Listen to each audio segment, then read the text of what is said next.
Assalamualaikum warahmatullahi wabarakatuh. Om Swastiastu, Namo Buddhaya, salam kebajikan bagi kita semua. Perkenalkan, nama saya Rizky Arifansyah dari jurusan Akuntansi 2025 dengan nomor NIM 2025 1211024. Nama saya Wahyuanisa Putri, jurusan akuntansi dengan NIM 2025 12 11 025. Nah, pada kesempatan kali ini kita akan membahas salah satu topik penting dalam dunia ekonomi dan keuangan, yaitu pasar modal. Pasar modal memegang peranan yang sangat besar dalam pembangunan ekonomi suatu negara. Melalui pasar modal, perusahaan dapat memperoleh modal yang dibutuhkan untuk tumbuh dan berkembang. Sementara masyarakat dapat berinvestasi untuk mendapatkan keuntungan di masa depan. Kita akan membahas secara lengkap mulai dari pengertian pasar modal, karakteristiknya, fungsi, instrumen keuangan yang diperdagangkan, hingga peran pelaku pasar modal dalam perekonomian nasional. Dan di sini di timeline presentasi yang saya akan presentasikan, pertama ada pengertian pasar modal, kedua ada fungsi dan manfaat pasar modal, dan yang ketiga ada jenis dan instrumen pasar modal. Dan yang kelima ada pelaku pasar modal. Dan yang keenam dan ketujuh ada regulasi serta resiko dan keuntungan di pasar modal. Kita lanjut ke slide berikutnya. Yang pertama ada pengertian pasar modal. Pasar modal adalah tempat atau sistem keuangan yang mempertemukan antara pihak yang memiliki dana atau investor dengan pihak yang membutuhkan dana, seperti perusahaan atau pemerintahan, melalui perdagangan instrumen keuangan jangka panjang seperti saham atau obligasi. Pasar modal berfungsi sebagai Pasar modal berfungsi sebagai sarana pendanaan serta investasi yang mendukung pertumbuhan ekonomi. Instrumen yang diperjualbelikan biasanya memiliki jangka waktu yang lebih dari 1 tahun. Nah, pengertian pasar modal di sisi lain, yaitu pasar modal adalah suatu sistem atau jaringan yang memungkinkan perusahaan pemerintah maupun lembaga lainnya untuk memperoleh dana jangka panjang dengan cara menjual instrumen keuangan seperti saham, obligasi, dan derivatif kepada para investor. Dalam pasar modal terjadi proses transaksi jual beli berbagai instrumen keuangan.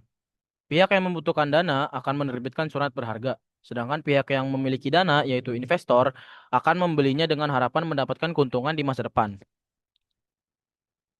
Dengan adanya pasar modal, perusahaan atau pemerintah bisa memperoleh modal besar tanpa harus bergantung pada pinjaman bank. Sementara di sisi lain, masyarakat juga bisa berpartisipasi dalam kegiatan ekonomi dengan menjadi investor. Contoh sederhana, bayangkan sebuah perusahaan manufaktur ingin memperluas pabriknya. Untuk itu, mereka membutuhkan dana sebesar 1 triliun. Daripada meminjam ke bank dengan bunga tinggi, mereka bisa menerbitkan saham baru di Bursa Efek Indonesia. Investor kemudian membeli saham tersebut, dan dana yang terkumpul bisa digunakan untuk pembangunan pabrik. Dan selanjutnya, ada karakteristik pasar modal. Pasar modal memiliki beberapa karakteristik yang membedakan dari pasar keuangan lainnya. Maka kita bahas satu persatu. Pertama, satu, sumber pendanaan jangka panjang. Pasar modal berbeda dengan pasar uang. Kalau pasar uang biasanya menyediakan dana jangka pendek, kurang lebih dari 1 tahun. Sedangkan pasar modal menyediakan dana jangka panjang yang bisa digunakan untuk membiayai proyek besar seperti pembangunan pabrik, ekspansi bisnis, atau proyek infrastruktur pemerintah. Nah, contoh nyatanya yang terjadi di Indonesia, yaitu pemerintah Indonesia menerbitkan obligasi negara untuk membiayai pembangunan jalan tol dan bandara. Perusahaan besar seperti PT Telkom Indonesia menerbitkan saham baru untuk memperkuat jaringan telekomunikasi nasional. Dana yang diperoleh tidak perlu dikembalikan dalam waktu dekat seperti pinjaman bank, sehingga memberikan stabilitas finansial bagi perusahaan atau pemerintah. Nah, yang nomor dua, instrumen keuangan yang digunakan. Pasar modal menggunakan berbagai instrumen keuangan sebagai sarana untuk menghimpun dana. Instrumen utamanya antara lain saham, yaitu bukti kepemilikan atau suatu perusahaan. Obligasi, yaitu surat utang yang diterbitkan oleh perusahaan atau pemerintah. Derivatif, seperti option dan futures yang nilainya bergantung pada aset lain. Reksadana, yaitu wadah yang mengumpulkan dana dari masyarakat dan diinvestasikan oleh manajer investasi. Exchange Traded Fund atau ETF, produk gabungan antara saham dan reksadana yang bisa diperdagangkan di bursa. Instrumen-instrumen ini memberikan fleksibilitas bagi investor untuk memilih jenis investasi sesuai dengan profil risiko mereka. Yang ketiga, adanya transaksi jual beli. Dalam pasar modal, transaksi jual beli instrumen keuangan terjadi secara terus-menerus selama jam perjalanan bursa. Perusahaan sekuritas atau broker berperan sebagai perantara antara investor dan bursa efek. Aktivitas ini menciptakan likuiditas. Artinya, investor dapat dengan mudah membeli atau menjual saham mereka kapanpun dan dimanapun. Dan nomor 4, yaitu harga ditentukan oleh mekanisme pasar. Harga saham atau instrumen keuangan lainnya dalam pasar modal tidak ditentukan secara sepihak. Sebaliknya, harga ditentukan oleh mekanisme permintaan dan penawaran. Jika banyak investor ingin membeli saham tertentu, maka sahamnya akan naik. Sebaliknya, jika banyak yang menjualnya, harganya akan turun. Inilah sebabnya harga saham bisa berubah setiap detik. Fluktuasi harga ini mencerminkan kepercayaan dan ekspektasi investor terhadap kinerja perusahaan maupun kondisi ekonomi secara keseluruhan. Dan kita lanjut ke slide berikutnya. Di sini ada fungsi dan manfaat pasar modal. Yang pertama, ada sarana perusahaan mendapatkan modal usaha. Nah, penjelasannya yaitu perusahaan dapat menerbitkan saham atau obligasi di pasar modal untuk memperoleh modal tambahan. Modal ini bisa digunakan untuk ekspansi bisnis, riset produk baru, atau membayar utang lama dengan bunga yang lebih rendah.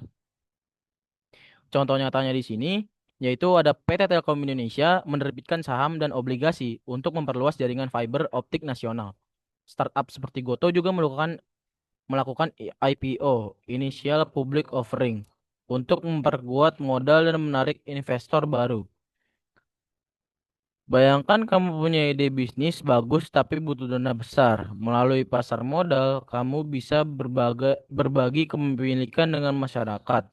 Kamu dapat modal dan mereka dapat berbagi keuntungannya. Yang kedua, ada sarana pemerataan pendapatan. Ketika masyarakat membeli saham, mereka berpotensi mendapatkan dividen dari laba perusahaan. Artinya, masyarakat ikut menikmati hasil dari pertumbuhan ekonomi, bukan hanya pemilik modal besar. Membuka kesempatan bagi semua lapisan masyarakat untuk menjadi pemilik perusahaan melalui investasi kecil. Contohnya, banyak masyarakat sekarang bisa beli saham mulai dari 10.000 per lembar lewat aplikasi investasi digital. Ini membantu pemerataan kesejahteraan ekonomi secara perlahan. Nomor 3, ada sarana peningkatan kapasitas produksi. Dengan modal baru dari pasar modal, perusahaan bisa menambah mesin, pabrik, tenaga kerja, bahkan riset produk. Akibatnya, kapasitas produksi meningkat dan produk Indonesia bisa lebih bersaing di pasar global. Contohnya, PT Indofood menggunakan dana hasil obligasi untuk membangun pabrik baru dan memperluas distribusi di Asia Tenggara. Dan nomor 4, di sini ada sarana penciptaan lapangan kerja. Ketika perusahaan bertumbuh berkat tambahan modal, otomatis butuh tenaga kerja yang lebih banyak. Selain itu, muncul juga lembaga keuangan, konsultan, pialang saham, hingga platform investasi. Semua membuka lapangan kerja baru. Contohnya, perkembangan fintech investasi di Indonesia seperti Bibit, Ajaib, dan Bareksa menciptakan ribuan lapangan pekerjaan baru di sektor digital keuangan. Yang kelima, ada sarana peningkatan pendapatan negara. Penjelasannya, pajak dari dividen dan keuntungan saham menjadi sumber penerimaan negara. Selain itu, transaksi jual beli saham juga dikenakan pajak final 0,1% yang masuk ke kas negara. Contohnya, tahun 2024, penerimaan negara dari pajak transaksi saham mencapai triliunan rupiah. Kontribusi nyata pasar modal terhadap APBN. Dan yang keenam, ada indikator perekonomian. Indikator perekonomian negara. Naik turunnya indeks harga saham gabungan atau IHSG mencerminkan kondisi ekonomi nasional. Jika IHSG naik, artinya investor percaya ekonomi sedang baik. Sebaliknya, jika turun, bisa jadi karena faktor global atau penurunan kinerja ekonomi. Contohnya, pada masa pandemi 2020, IHSG turun tajam karena banyak perusahaan melemah. Namun pada 2022 hingga 2024, IHSG naik kembali, menandakan pemulihan ekonomi nasional. Dan selanjutnya, kita ke manfaat pasar modal. Yang pertama, ada sumber pembiayaan jangka panjang. Pasar modal memberikan akses pendanaan jangka panjang untuk proyek besar. Misalnya, pembangunan infrastruktur, energi, atau industri manufaktur. Contoh, pemerintah menerbitkan obligasi negara untuk membiayai pembangunan tol, bandara, dan listrik nasional. Investor mendapatkan investor mendapatkan keuntungan, yaitu dividen, bunga, atau capital gain. Investor memperoleh keuntungan melalui dividen, bagian laba perusahaan, bunga dari suatu utang atau obligasi, capital gain, selisih harga jual dan beli saham. Artinya, masyarakat bisa menambah penghasilan tidak hanya dari bekerja, tapi juga dari hasil investasi. Ketiga, memberikan likuiditas investasi. Pasar modal memudahkan investor menjual asetnya kapan saja tanpa harus menunggu jatuh tempo. Contoh, kalau kamu beli saham dan butuh uang, kamu bisa menjual saham itu kapanpun di bursa efek. Yang keempat, ada diversifikasi untuk mengurangi resiko. Investor bisa membagi investasinya di berbagai sektor, misalnya energi, teknologi, dan customer goods, agar tidak bergantung pada satu sumber risiko. Contohnya, jika saham sektor teknologi turun, bisa ditutup oleh kenaikan saham dari lain. Dan yang terakhir, ada mendukung pertumbuhan ekonomi dan pemerataan kesejahteraan. Ketika pasar modal aktif, perusahaan bertumbuh, tenaga kerja meningkat, pajak naik, dan masyarakat ikut memiliki aset produktif. Semua itu mendukung pemerataan kesejahteraan nasional.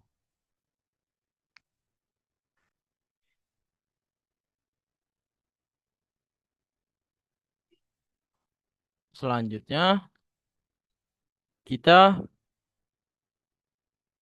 masuk ke jenis dan instrumen pasar modal.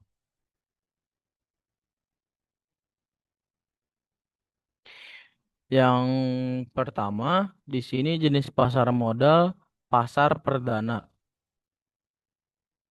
Pasar perdana adalah tempat di mana saham atau obligasi diterbitkan dan dijual kepada publik untuk pertama kalinya. Proses ini biasa dikenal dengan istilah Initial Public Offering atau IPO untuk saham atau penerbitan obligasi perdana untuk surat utang. Tujuan utama dari pasar perdana ini adalah menghimpun dana baru untuk perusahaan, memberikan kesempatan bagi masyarakat jadi pemegang saham pertama, serta meningkatkan transparansi dan profesionalitas perusahaan. Ciri-ciri pasar perdana adalah harga efek ditetapkan oleh emiten atau penjamin emisi, underwriter. Investor membeli langsung dari perusahaan penerbit. Transaksi hanya berlangsung selama periode penawaran, biasanya 1 sampai 2 minggu. Setelah penawaran selesai, efek masuk ke pasar sekunder. Contoh nyata di Indonesia. Pada tahun 2022, PT Goto, Gojek Tokopedia Terbuka melakukan IPO di Bursa Efek Indonesia. Sahamnya ditawarkan pertama kali kepada publik di harga 338 per lembar. Dalam masa penawaran umum tersebut, masyarakat bisa membeli langsung sebelum sahamnya resmi diperdagangkan di bursa. Contoh lainnya, Bank Syariah Indonesia atau BSI yang IPO untuk memperkuat modal dan memperluas layanan perbankan syariah. Manfaat pasar perdana. Perusahaan memperoleh modal segar tanpa harus berutang. Investor bisa mendapatkan saham dari harga penawaran. Biasanya lebih murah sebelum masuk pasar sekunder. Pemerintah mendapatkan tambahan pajak dan aktivitas ekonomi meningkat.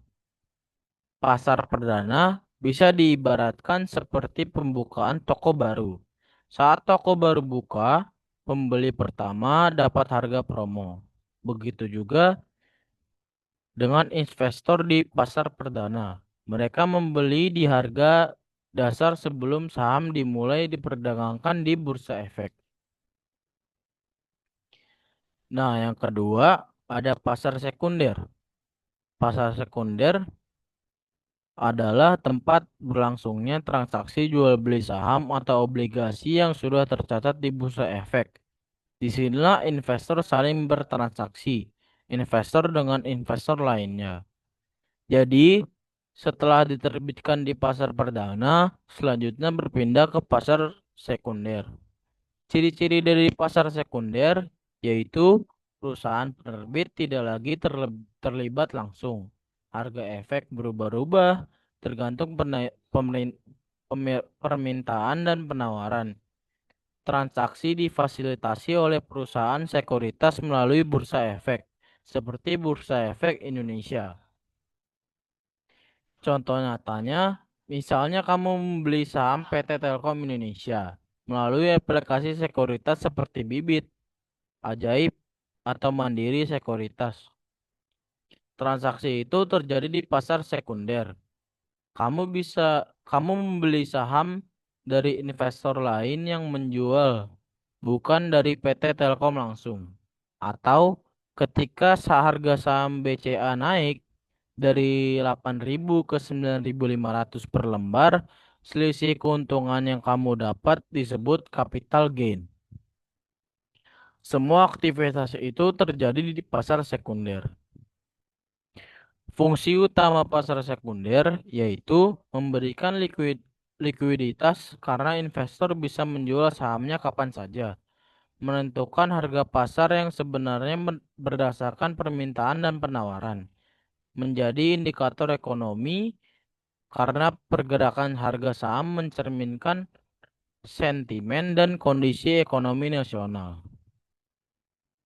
Kalau pasar sederhana adalah momen peluncuran produk baru, maka pasar sekunder adalah toko retail tempat produk itu dijual setiap hari. Aktivitas jual beli berlangsung terus, dan harga bisa berubah tergantung minat pasar. Dan bagian ketiga, pasar ketiga atau disebut dengan third market. Jadi selanjutnya ada pasar ketiga yang mungkin belum banyak diketahui oleh masyarakat umum.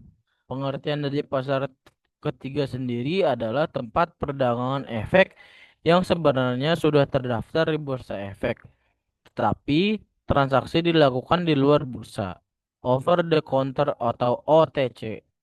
Biasanya pasar ini digunakan oleh investor institusi besar seperti bank, dana pensiun, atau perusahaan asuransi untuk melakukan transaksi dalam jumlah besar dengan biaya transaksi yang lebih rendah.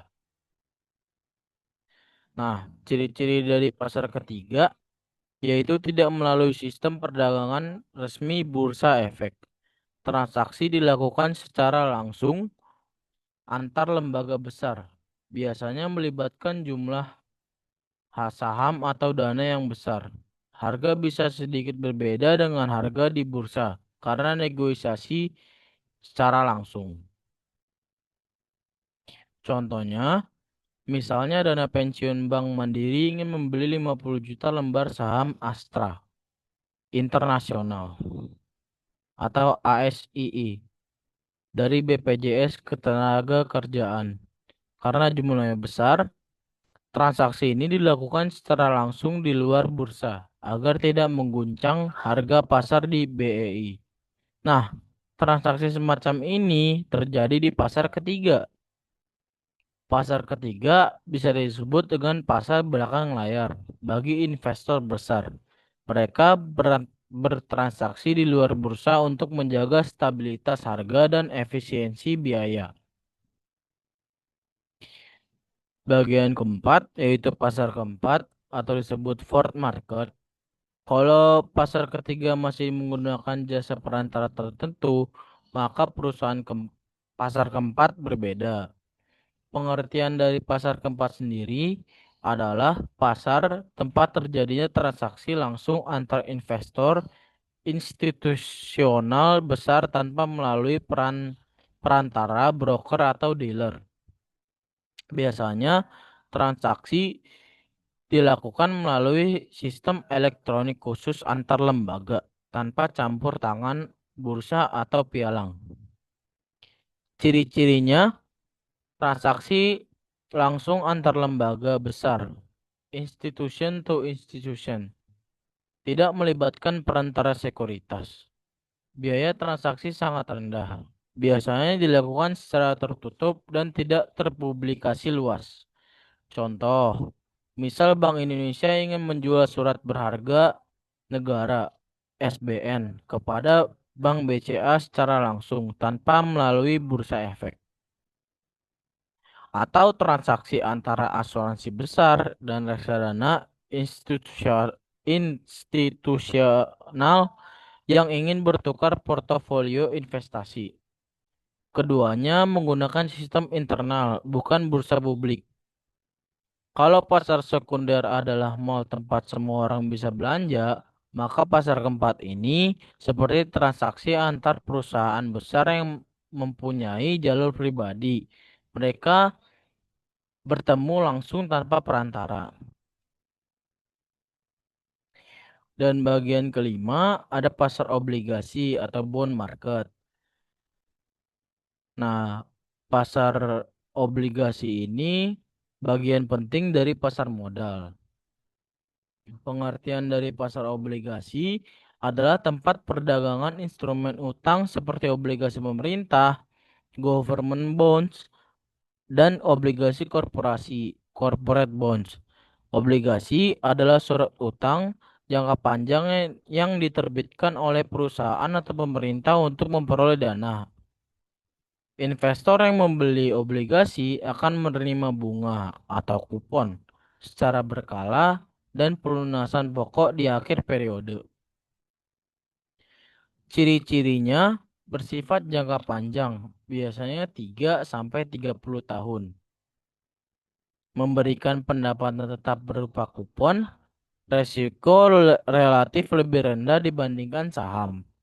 Bisa diperjualbelikan di pasar sekunder obligasi. Contoh di Indonesia, obligasi negara retail atau ORI diterbitkan oleh pemerintah dan bisa dibeli masyarakat umum mulai dari 1 juta. Suku retail atau SR, versi syariah dari obligasi pemerintah. Obligasi korporasi seperti milik PT PLN, Telkom, atau Astra yang digunakan untuk membiayai ekspansi usaha. Manfaat dari pasar obligasi pertama, bagi pemerintah, sumber dana pembangunan infrastruktur. Kedua, bagi investor, investasi stabil dengan pendapatan tetap. Yang ketiga, bagi perusahaan, alternatif pendanaan selain pinjaman bank. Dan bagian keenam, pasar derivatif, derivative market.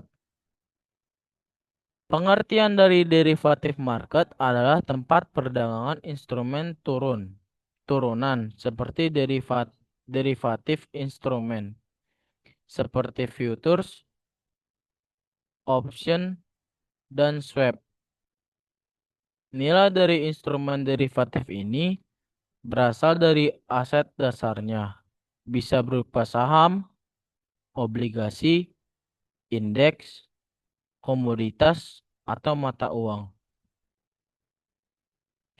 Tujuan dari pasar derivatif, hedging, atau lindungi nilai, melindungi dari resiko fluktuasi harga, spekulasi, mencari keuntungan dari perubahan harga aset, arbitrase, memanfaatkan perbedaan harga antar pasar. Contohnya, investor yang memiliki saham PT Pertamina bisa membeli put option untuk melindungi diri jika harga saham turun. Petani sawit bisa menggunakan kontrak futures di bursa komoditi untuk mengunci harga jual hasil panennya. Di Indonesia, perdagangan derivatif diatur oleh Bursa Berjangka Jakarta atau Jakarta Futures Exchange. Pasar derivatif ini bisa dianggap seperti asuransi di dunia investasi. Tujuannya bukan hanya mencari untung, tapi juga melindungi nilai aset dari resiko harga yang tidak menentu. Selanjutnya, di sini ada instrumen pasar modal. Yang pertama, ada saham. Saham adalah bukti kepemilikan seseorang atau lembaga atas suatu perusahaan. Dengan memiliki saham, berarti kita menjadi bagian dari pemilik perusahaan tersebut, meskipun hanya sebagian kecil. Saham diterbitkan oleh perusahaan yang ingin memperoleh modal melalui pasar modal, biasanya melalui proses Initial Public Offering atau IPO. Bayangkan sebuah perusahaan seperti kue besar. Ketika perusahaan menjual saham, mereka membagi kue itu menjadi potongan-potongan kecil. Setiap orang membeli satu potongan berarti memiliki bagian dari kue tersebut. Ciri-ciri saham mewakili kepemilikan. Pemegang saham adalah bagian dari pemilik perusahaan. Memiliki hak suara. Pemegang saham berhak ikut dalam rapat umum pemegang saham, RUPS. Memberi dividen. Jika perusahaan untung, pemegang saham mendapatkan bagian laba atau dividen. Harga fluktuatif. Nilainya bisa naik atau turun tergantung kondisi pasar dan kinerja perusahaan. Potensi capital gain dan resiko. Potensi capital gain dan resiko. Capital loss. Investor bisa untung jika harga jual lebih tinggi dari harga beli, tapi juga bisa rugi.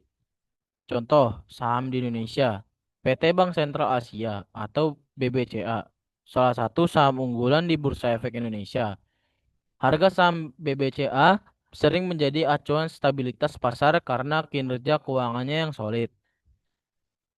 Kedua, ada PT Goto, Gojek, Tokopedia terbuka. Contoh perusahaan teknologi yang melakukan IPO besar-besaran untuk memperluas bisnis digital. Ketiga, ada PT Telkom Indonesia, saham blue chip yang sering dibeli investor karena stabil dan rutin memberikan dividen. Manfaat memiliki saham berpotensi memperoleh dividen, dapat keuntungan dari kenaikan harga saham atau capital gain, menjadi bagian dari kepemilikan perusahaan, ikut serta dalam pertumbuhan ekonomi nasional. Saham adalah instrumen investasi yang paling populer di pasar modal. Ia memberikan kesempatan bagi masyarakat untuk menjadi bagian dari perusahaan besar dan menikmati hasil pertumbuhannya.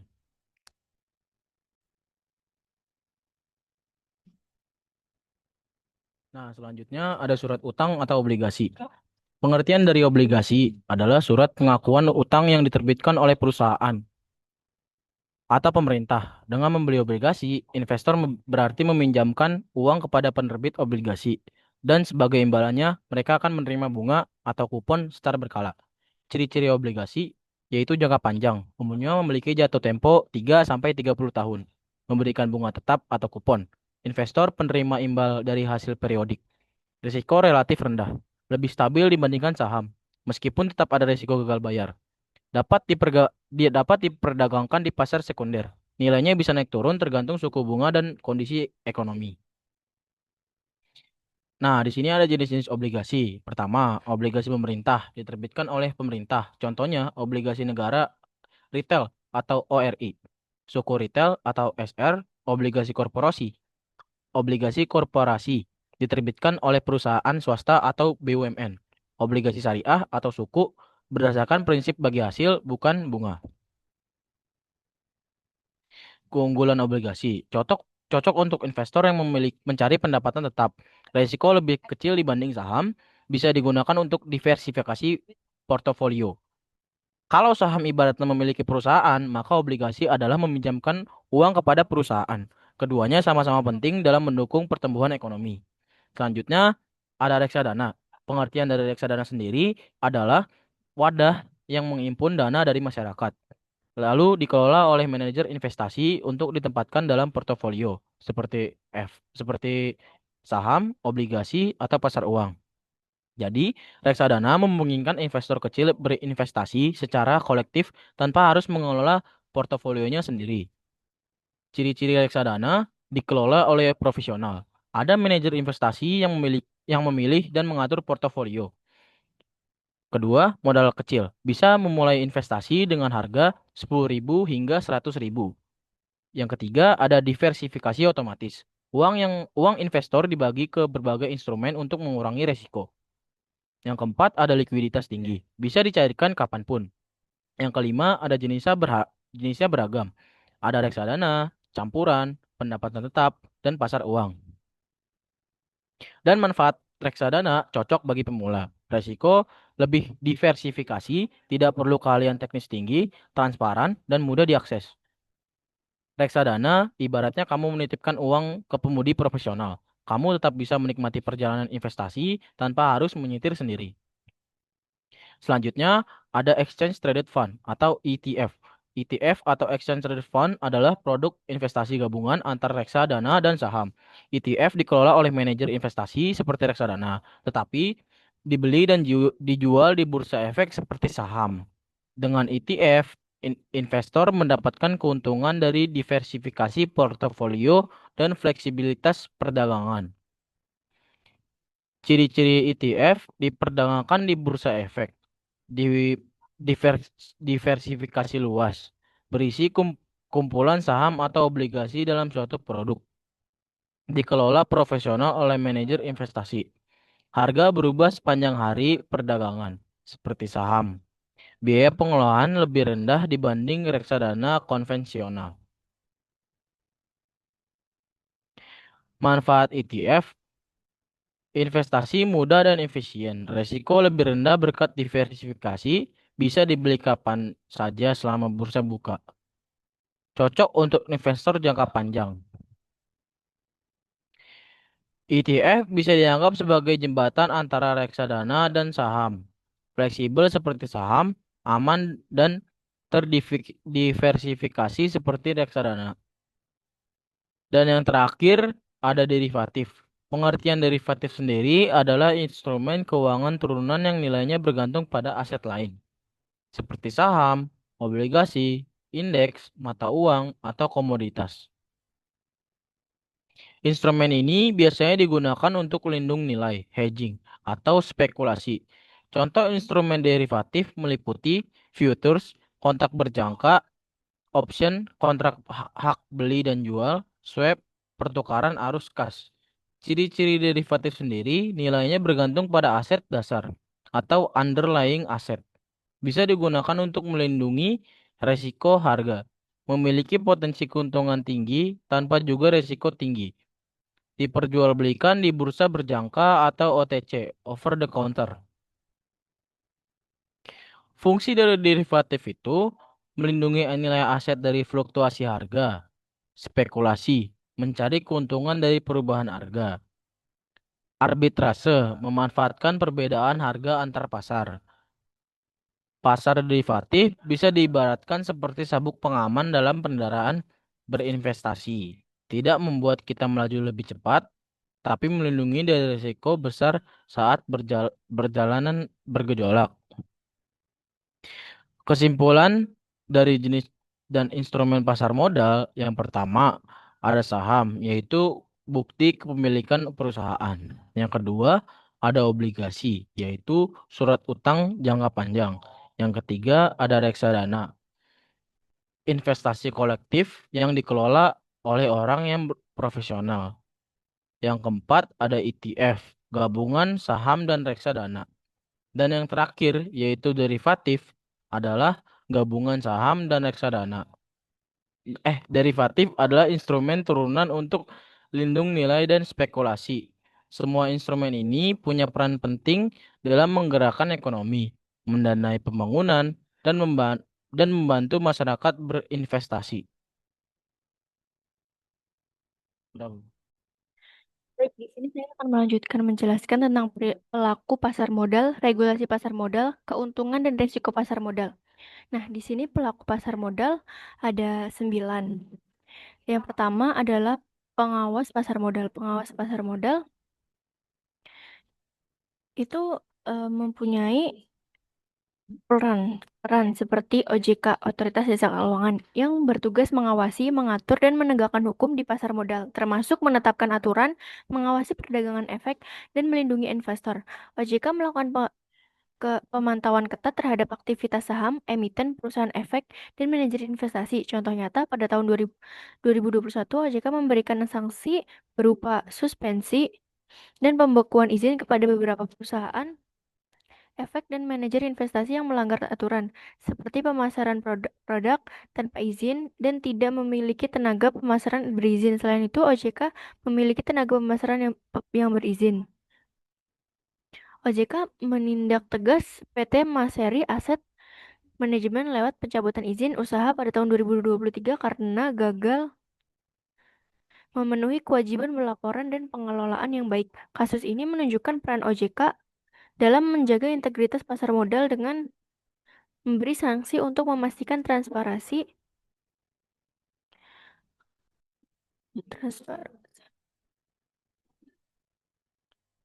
akuntabilitas, dan perlindungan investor. Yang kedua, penyelenggara pasar modal atau Kementerian Keuangan.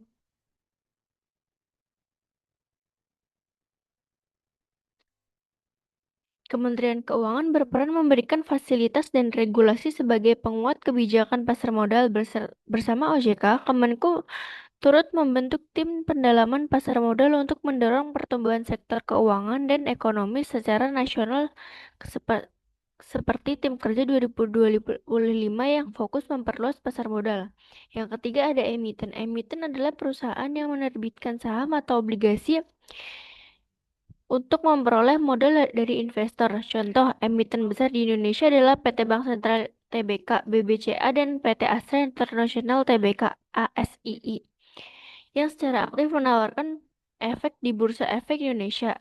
Yang keempat, investor. Investor membeli efek sebagai bentuk investasi, mulai dari investor individu hingga institusi. Investor domestik dan asing berperan besar dalam memberikan likuiditas mendukung kestabilan pasar.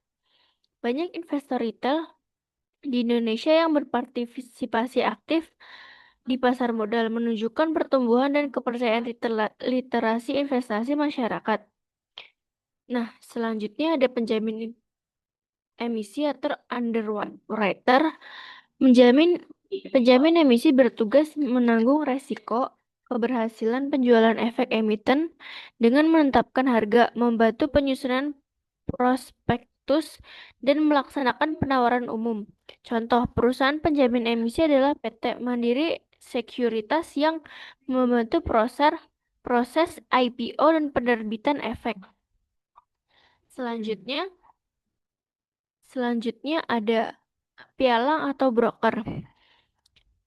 Adalah perantara jual beli saham di pasar sekunder, menghubungkan pembeli dan penjual efek sekaligus memberikan rekomendasi investasi. Contoh broker resmi adalah PT Philip Sekuritas Indonesia yang memainkan peran aktif di Bursa Efek Indonesia. Manajer yang selanjutnya adalah manajer investasi. Manajer investasi adalah mengelola dana investasi untuk nasabah, seperti reksadana, memilih instrumen yang memberikan hasil terbaik. Contoh manajer investasi besar adalah PT Manulife Asset Management Indonesia yang memiliki aset kelolaan triliunan rupiah. Selanjutnya ada penasihat investasi. Penasihat investasi memberikan rekomendasi dan nasihat terkait keputusan investasi kepada investor. Mereka harus memenuhi standar profesi dan sertifikasi resmi OJK agar dapat beroperasi secara sah. Lembaga penunjang dan selanjutnya ada lembaga penunjang. Lembaga penunjang adalah termasuknya bank kustodian, biro administrasi efek, wali amanat, pemeringkat efek, serta profesi mendukung seperti akuntan, notaris, dan konsultan hukum. Mereka menjaga kelancaran operasional, akuntabilitas transaksi, dan kredibilitas pasar modal. Penjelasan dan contoh kasus di atas menunjukkan bagaimana regulator secara aktif melakukan pengawasan, memberikan peringatan, dan menjatuhkan sanksi administratif mulai dari teguran hingga pencabutan izin usaha terhadap perusahaan efek dan manajer investasi yang melanggar aturan. Ini dilakukan untuk menjaga pasar modal yang sehat, transparan, dan melindungi investor dan mempertahankan kepercayaan publik. Secara keseluruhan, pelaku-pelaku ini membentuk ekosistem pasar modal yang terintegrasi, saling mendukung, dan diawasi ketat supaya pasar modal Indonesia dapat berkembang dengan stabil dan aman. Lalu selanjutnya ada regulasi pasar modal. Regulasi pasar modal di Indonesia diatur dan diawasi oleh Otoritas Jasa Keuangan atau OJK berdasarkan Undang-Undang Nomor 8 Tahun 1995 tentang modal yang telah mengalami beberapa perubahan termasuk Undang-Undang Nomor 4 Tahun 2023 yang memperkuat pengawasan dan tata kelola sektor keuangan termasuk pasar modal. Peran dan fungsi regulasi OJK dan pasar modal OJK mengeluarkan peraturan Otoritas Jasa Keuangan atau biasa disebut dengan POJK yang merupakan aturan teknis untuk mengatur tata cara pengawasan kegiatan pasar modal. POJK mengatur berbagai aspek penting seperti pelaporan kepemilikan saham, pembiayaan transaksi efek, penerbitan obligasi daerah, dan pengelolaan investasi di pasar modal. Tujuan utama POJK adalah meningkatkan transparansi, integritas pasar, perlindungan terhadap investor, sehingga tercipta pasar yang sehat dan kredibel. Beberapa OJK penting tahun 2023, salah satu POJK penting adalah mengatur kebijakan kinerja dan stabilitas pasar modal dalam kondisi yang berfluktuasi signifikan akibat krisis global, pandemi, maupun sentimen domestik. Melalui POJK ini, OJK memiliki wewenang melakukan tindakan seperti stimulus, relaksasi, dan pengendalian volatilitas agar pasar tetap stabil, pelaku industri pasar modal dapat beroperasi optimal. POJK lain yang penting adalah POJK nomor 29 tahun 2023 yang berisi tentang pembelian kembali saham yang dikeluarkan oleh perusahaan terbuka. Regulasi ini mengatur tata cara perusahaan yang membeli kembali sahamnya untuk menjaga harga saham dan keuntungan pemegang saham serta menambah likuiditas pasar modal. POJK ini memperkuat aset keterbukaan informasi pengawasan, sanksi penegakan hukum. OJK berwenang memberikan sanksi administratif kepada pelaku pasar modal yang melanggar aturan. Sanksi tersebut dapat berupa pencabutan izin usaha, denda, pembekuan izin, hingga tindakan administratif lain untuk menegakkan disiplin pasar. Contoh nyata adalah pembukaan izin perusahaan efek yang melanggar aturan pelaporan dan pemasaran produk tanpa izin demi menjaga kepercayaan investor dan integritas pasar modal. Tujuan regulasi pasar modal ini menjaga kepercayaan investor untuk meningkatkan transparansi, keterbukaan informasi, meningkatkan likuiditas pasar-pasar agar lebih dinamis, serta mendukung pertumbuhan ekonomi yang berkelanjutan. Melalui regulasi tersebut, OJK mendorong pengembangan pasar modal ikut sejalan dengan perkembangan teknologi dan kebutuhan pasar, termasuk layanan keuangan digital dan produk keuangan baru seperti carbon trading dan green sukuk. Contoh kasus nyata regulasi pada 2023, OJK mengeluarkan POJK nomor 13 2023 untuk merespons volatilitas pasar akibat dampak pandemi dan gejolak ekonomi global. Kebijakan ini memungkinkan OJK memberikan stimulus dan relaksasi kepada pelaku pasar modal supaya pasar modal tetap stabil dan kinerja industri tetap terjaga. Serta selain itu, POJK nomor 29 tahun 2023 tentang pembelian saham, menyesuaikan praktik terbaik global agar perusahaan terbuka dapat melakukan buyback saham secara transparan dan terkontrol, mendukung stabilitas harga saham di pasar sekunder. Kesimpulan, regulasi pasar modal di Indonesia melalui UU Pasar Modal dan POJK sangat komprehensif, fokus pada tata kelola, transparansi, dan perlindungan investor. OJK sebagai regulator aktif melakukan pengawasan ketat, menegakkan hukum untuk memastikan pasar modal tetap sehat, berkembang dengan contoh nyata memberikan sanksi administratif dan penerbitan aturan baru yang adaptif, dinamika pasar dan kondisi ekonomi terkini.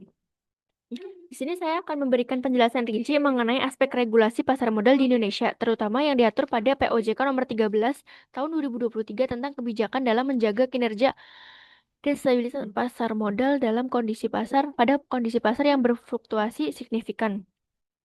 Serta pada contoh kasus pelanggaran spesifik. Aspek regulasi POJK nomor 13 tahun 2023, peraturan OJK ini memberikan respon terhadap volatilitas dan atau fluktuasi pasar modal yang signifikan akibat eksternal seperti krisis ekonomi global atau pandemi yang mempengaruhi kinerja pelaku pasar modal dan stabilitas pasar secara keseluruhan.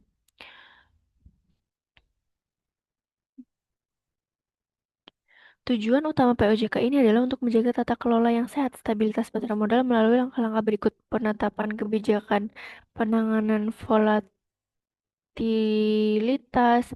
OJK diberikan wewenang untuk mengatur kebijakan khusus seperti pengendalian volatilitas harga efek agar tidak terjadi gejolak berlebihan yang merugikan investor dan pelaku pasar lain.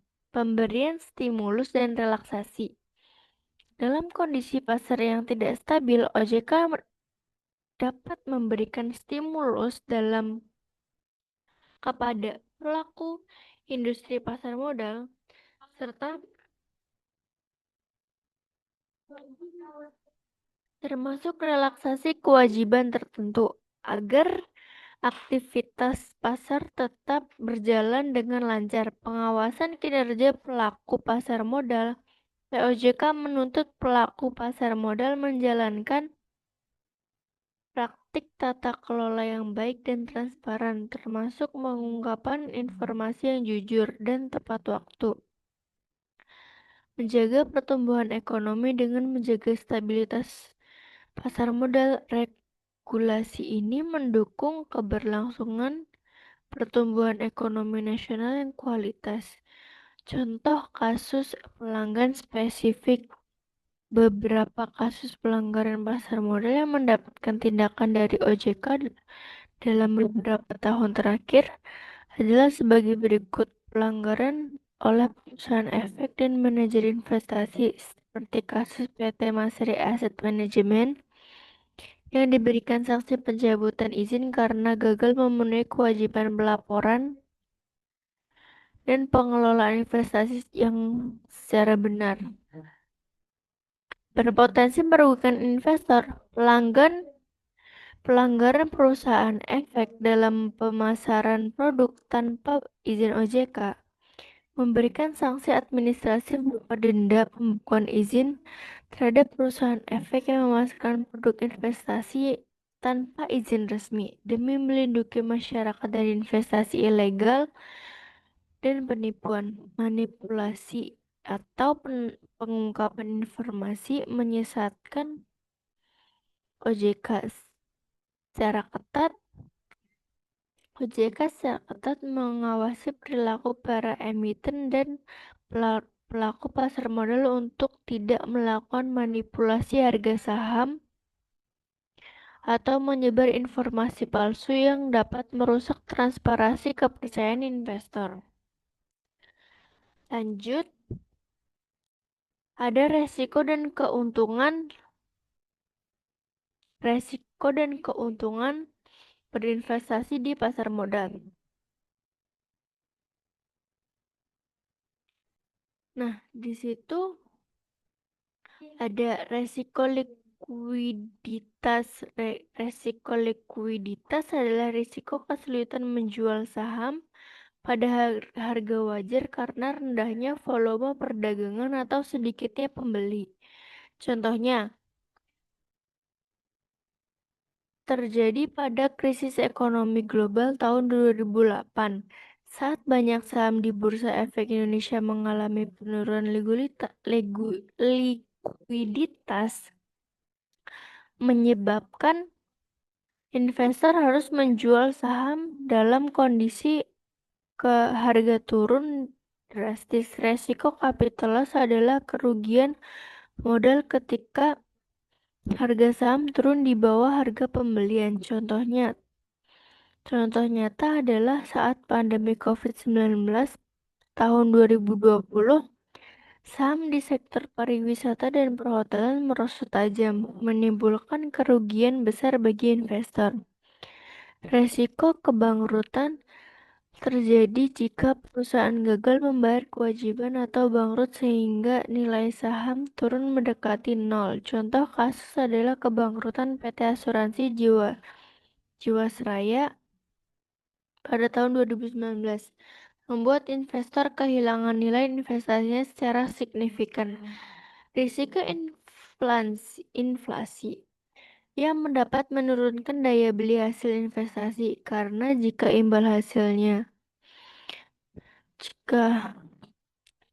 jika imbal hasil investasi menurun,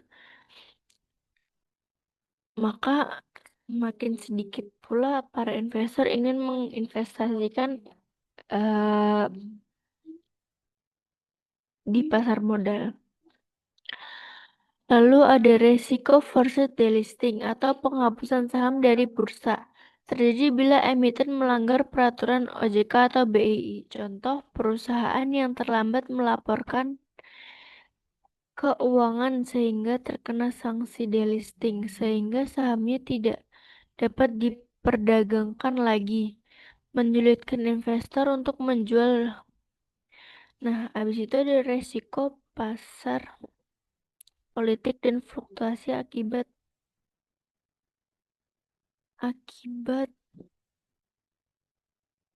kondisi ekonomi makro dan kebijakan pemerintah. Situasi seperti ketegangan politik atau perubahan regulasi dapat menyebabkan volatilitas harga saham yang tajam seperti terjadi saat perubahan kebijakan fiskal yang mengejutkan pasar. Lalu ada keuntungan berinvestasi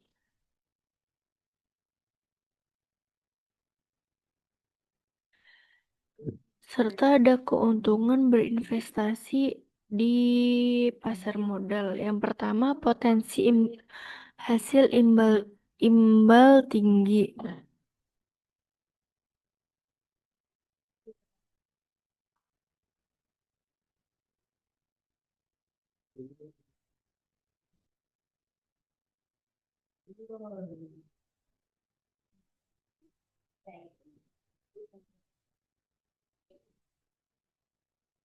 Nah, itu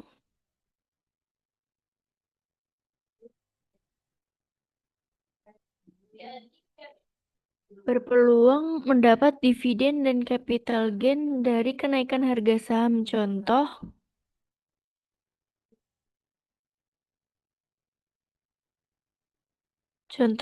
PT Bank Sentral Asia (TBK), BBCA, dan PT Unilever Indonesia (TBK), UNVR dikenal rutin membagikan dividen sekaligus mencatat kenaikan harga saham yang menguntungkan investor.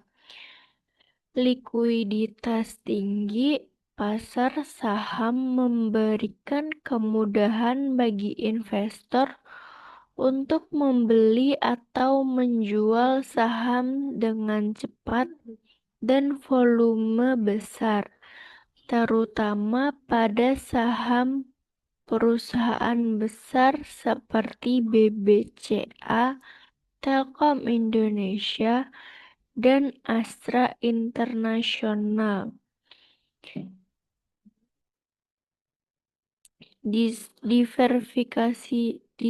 Diversifikasi investasi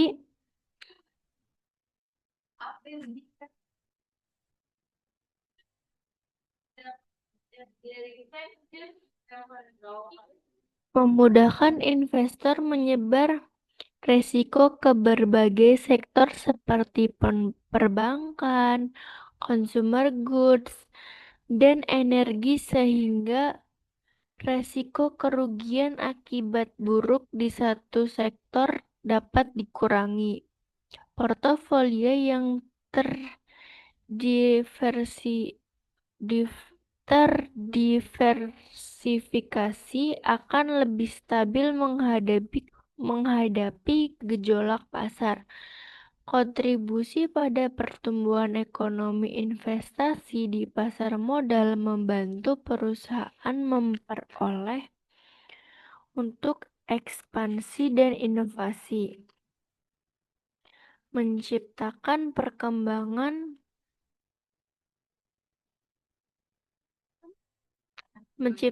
lapangan pekerjaan,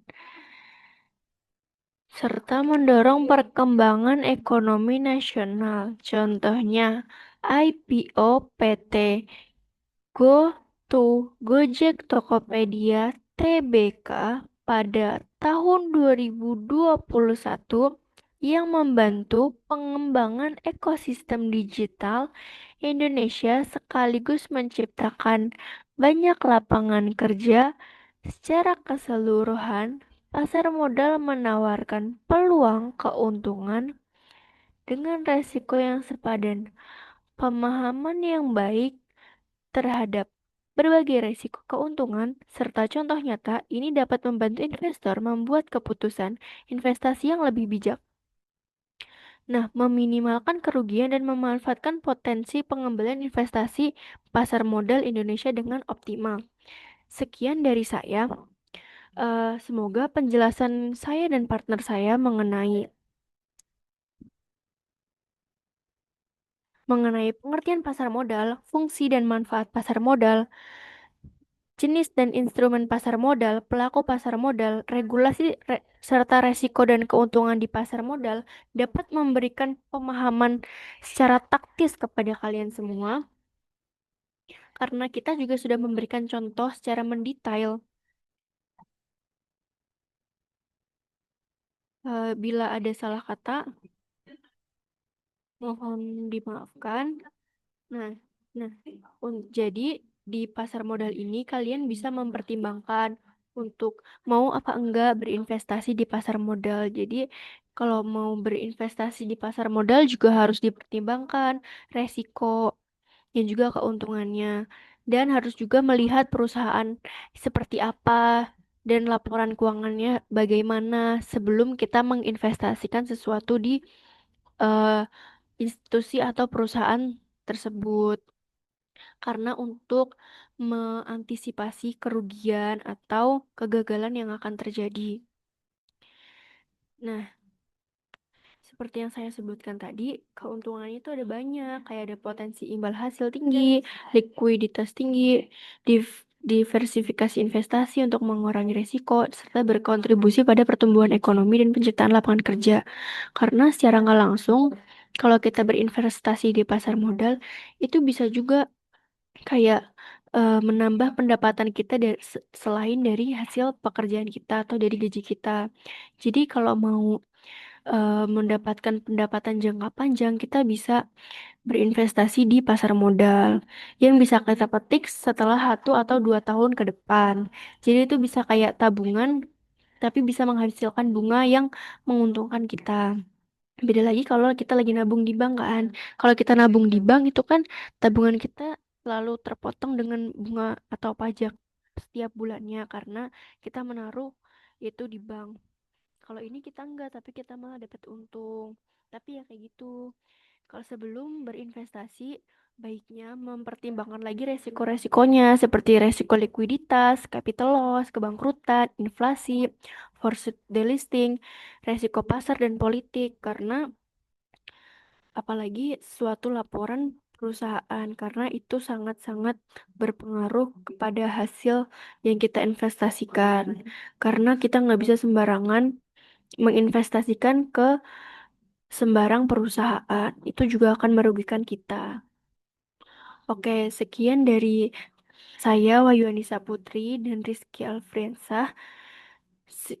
Sekian, terima kasih. Wassalamualaikum warahmatullahi wabarakatuh.